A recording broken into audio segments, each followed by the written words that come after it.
আসসালামু আলাইকুম। আজকে ইউটিউবে ঘুরতে, ঘুরতে একটা সংবাদ আমার চোখে পড়লো, যেটা দেখে আমি আসলে কিছুটা বিভ্রান্ত হয়ে আছি।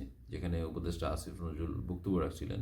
চলুন ১ম এ তার বক্তব্যটা শুনি। সে একটা জেলার জাজ ছিল। সে আমাকে একদিন ফোন করলো।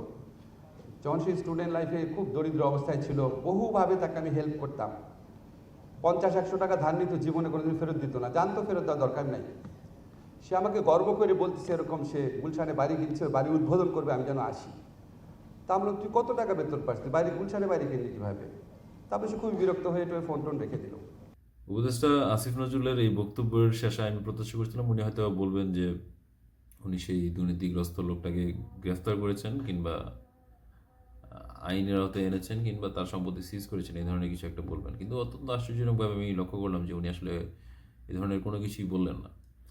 এবং যে সংবাদটা আমি শুনেছি সেই সংবাদের মধ্যে তার বক্তব্যের পুরো অংশটাও ছিল না। এবং আমি ইতিমধ্যে কোনো সরকারি কর্মকর্তাকে গ্রেফতার করা হয়েছে কিংবা কর্মচারীকে গ্রেফতার করা হয়েছে এ ধরনের সংবাদ আমি দেখতে পাইনি।